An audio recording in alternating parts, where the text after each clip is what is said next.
I looked over at her speedometer and it said like 70. 70, and it almost didn't even feel real, and it still doesn't feel real because the road had a speed limit of 25. And so in that moment was definitely when I started to panic. I could feel my phone in my bag, so I answered the phone, and it was the North Andover police, and they said, Katherine's been in an accident. And it was one of those moments in your life that, from the moment you become a parent, you dread. I felt everything just like drain out of me, I didn't even know how I was standing and talking. And he said, she's here with me. She gave me your number, and then the phone cut out.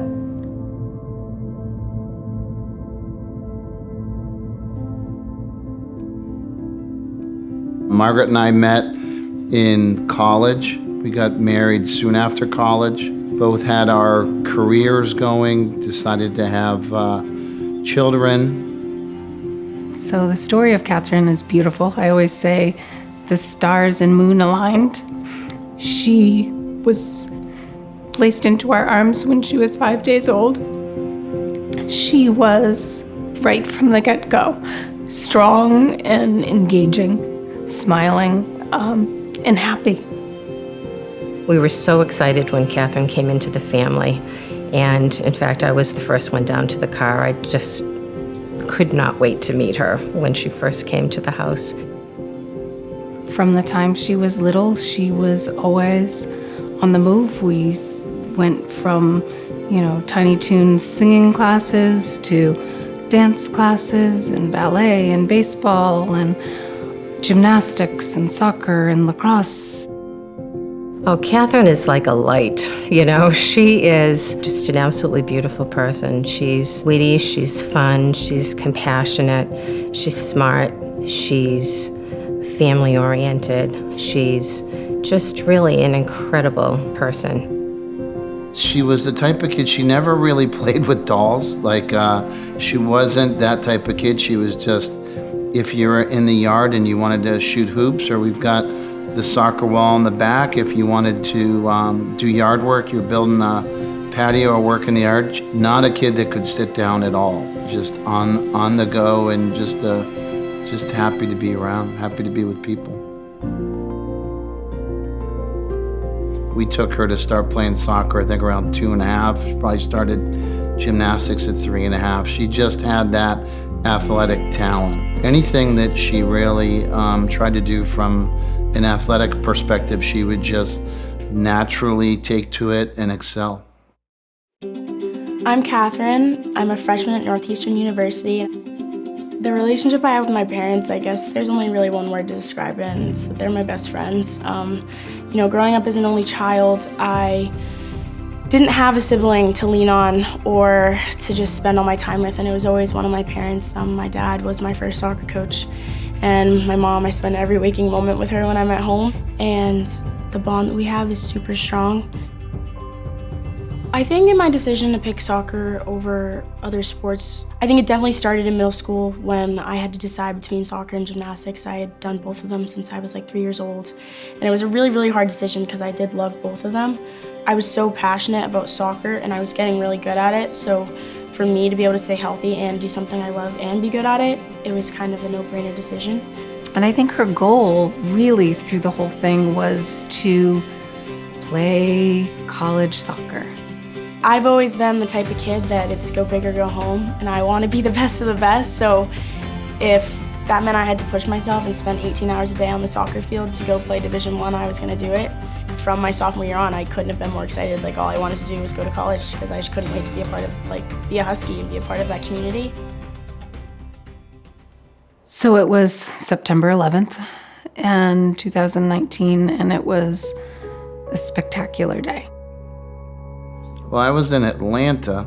My company was just receiving an award. I don't think I had my phone on me, or my phone was on silent. And we were just all enjoying everyone's company and the moment. And all of a sudden, one of the associates, a good friend of mine, came and said, "Hey, you gotta go." So I just had dinner with my friends. There was 4 of us, and we decided we were gonna head back for study hall. And it was such an awesome day. We were listening to music, the windows were down. We were just having a great time, and I was just enjoying spending time with my friends. You know, we were heading up this really old farm road in our town, and it's pretty long and pretty windy. You could feel the speed definitely picking up rapidly. When the second turn came, there's a lot of potholes on that road, and so she hit one and just started losing control and was trying to brake and just couldn't catch herself. We ended up coming into contact with a tree, and the windshield broke, and everything just shattered. Airbags go off, and at that point, I lost consciousness for a little bit. And when I woke up, I was completely alone in the car. I'm like, okay, I gotta get out of here. I can smell smoke, and I could see some flames coming from underneath my seat. And I turn to open the door, and it won't open. And somewhere an impact it had kind of been smashed in. That's when I was like, okay, I'm not making it out of here. And I kind of came to terms with that for a minute, and then I realized that's not who I am. Of course, I was gonna fight to the bitter end to get out. And so I had no feeling in my body. I was in such shock, I just started kicking the door. And I just got it wide enough that I could just slip through to the ground. I started to see a car come down from the hill in the direction that we had come from. And I just started waving my arms frantically, hoping that I could be seen. And thank God he stopped, and he came running over, and he helped me limp over to his car. We were probably 10 feet away from the car, almost to his car, and the car just went up in complete flames. And I think in that moment is when I realized how close I was to not making it to 17. You know, the moment only lasted for a second because I looked back and I saw what was going on, but then I realized my leg is really hurting. It feels like it's burning. So this was the first time I had looked down, and I was wearing a pair of leggings, and they were completely melted to my leg. I realized it was really bad when the ambulance doors opened and I looked. Her hair was filled with glass and kind of all over the place. Her eyes were like saucers. And I knew at that point, this is bad. I will never forget the look on my mom's face. And I think that's when I knew how bad it was. I had never seen her that scared. And all I could say was, it's gonna be okay. And I was so sorry. And that look will never leave my mind. Yeah, she said, I'm sorry. And we're like, you know, and you hugged her, and she didn't do anything wrong. Everyone has quite a story to tell from that September 11th night. Thank God all the kids are still with us today, but it's been a painful road for them. It's been a lot. It would be something that is forever etched in their memory. I was brought into one of the trauma rooms and unwrapped my leg from this blanket that they had on it, and they looked at it and they pretty much were like, we don't deal with this, we don't know what to do. And I was loaded back up into the ambulance with my mom this time, and I was driven to Children's. I get to Children's, I arrive, I go to one of the trauma rooms, and they look at it and they say pretty much the same thing. This is not really what we do. They let us back into the room. They said right away, she's gonna need to be transferred to Shriners. But until Dr. Sheridan came in to say, well, we're gonna go into surgery now. I need to relieve the pressure in that leg. It was then that I realized she could lose her leg. Katherine had suffered a very deep burn to her leg, and the muscles were damaged. And so as a damaged muscle within those compartments swells, the pressure goes up in that compartment.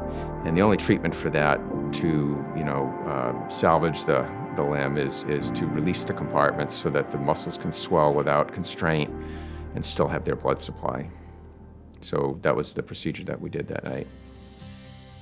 So when Katherine first arrived to Shriners, she just had a smile that would light up a room and always had a positive attitude. Whatever the outcome was, no matter what the doctors were saying might happen or the different changes in plan of care, she always had a really positive attitude about, she was going to return back to soccer and that was her main goal.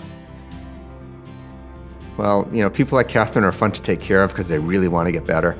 And she really, I think, exceeded all expectations in that regard. And that, as it turns out, she was a very good, talented athlete already, and in wonderful condition, and extremely well motivated, and not afraid of hard work. And that made a huge difference. And her recovery was remarkable.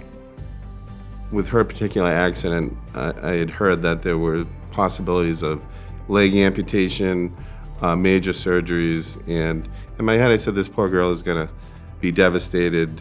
And then what I remember most about her is when she got here, she had none of that. I was completely wrong. She had an amazing, aggressive attitude about trying to get better. Her motivation and her strength was very impressive. So the first time I met Katherine, of course, she was coming to surgery. So that is probably one of the most anxiety-provoking things, I'm sure. But I have to say that her family was amazing, and she did have repeated surgeries and did very well. And I think from the way that we practice here, the families get to know you and trust you, and it just makes things so much easier for them. I think what makes Shriners unique is that they treat the whole family. They don't just treat the patient, they treat the entire family, and they just always had the right thing to say, or could really read who she was and knew what she needed. Starts with Dr. Sheridan. He went on to do 7 surgeries on her legs, but it's the nurses that are there. It's the physical therapists that go in and talk to her. I think the amazing thing is they just knew how to relate to all their different patients and just keep them in an optimistic way that they're gonna be okay. Katherine was pretty special. That everyone has special patients, but Katherine really stood out. She was one brave young lady. She had to endure a lot. Pain, fear of the unknown. This young lady had, her whole career was in front of her. She had committed to Northeastern to play soccer, and in an instant, that almost went away. Shriners just had a magical way of putting their arms around Katherine and just making her feel safe and then kind of pulling her forward. One of her goals was to be able to return to soccer. Like we all know, that was her passion. One of my goals as a therapist was to get her there. Not only to get her back to the soccer field, but was to actually get her back to playing her senior year of soccer. When Katherine left the hospital, it's the end of October, I think there were 2 games left of her high school. The very last game she got to play, one of her nurses came and Katherine scored a goal. It was amazing. Everybody was on their feet cheering for her. I mean, the tears. Imagine what this girl has gone through in short order, and here she is scoring a goal. And then she goes on to play Division I and is not just a Division I player. She starts at Northeastern and is an integral part of that team. Yeah, I mean, Katherine is super talented, really athletic, smart, very skillful. And I think, the nature of the team that she was on, with a lot of girls who also had a lot of college aspirations, I think she just kind of continued to follow that path. I think anytime you have a top kid like that, you're reaching out to your friends to let them know, hey, we might have something special for you. You know, I think when you bring a young lady into a program like Katherine, who's overcome such a significant obstacle and challenge, it elevates everyone's perspective. She probably exceeded everyone's expectations as a freshman. It's not surprising because of who she is, but it is surprising because when they're that young, they're competing against players 4 and 5 years older than them, right? So there's that component of it. But I think I knew if she put her mind to it, she had the ability to. It's just having the confidence and kind of courage to throw yourself out there as an 18-year-old to achieve that goal. We're excited for her. She attained her goal, and just very proud of her. Perseverance. Things will happen to you in life, and your response to that will dictate, how far you go. So she taught me that. That's a lesson I'll never forget. Oh, I couldn't be more proud of her. I can't imagine at 16 having gone through the night that she did. And, to face the adversity that she did and to come out, so strong and so compassionate and just such a light. I think that Shriners definitely was the final decision in me wanting to do nursing. I spent so much time in the unit and I got to see so many different nurses, and that definitely solidified that I want to be a nurse. I definitely want to work in pediatrics, and burn care is definitely number 1 on my list of things I want to do. And knowing that I've had this experience and it's something that I can use to help my patients in the future just makes it seem like an even better idea and something that I definitely want to endure in my life. I think Katherine has so much drive, determination, and willingness to help others. I think if it's a nurse, if it's in the healthcare, she's going to give back to the community in ways that we can't even imagine. So I think if I could say one thing, it would be thank you and we love you. You gave Katherine the life that she loved back.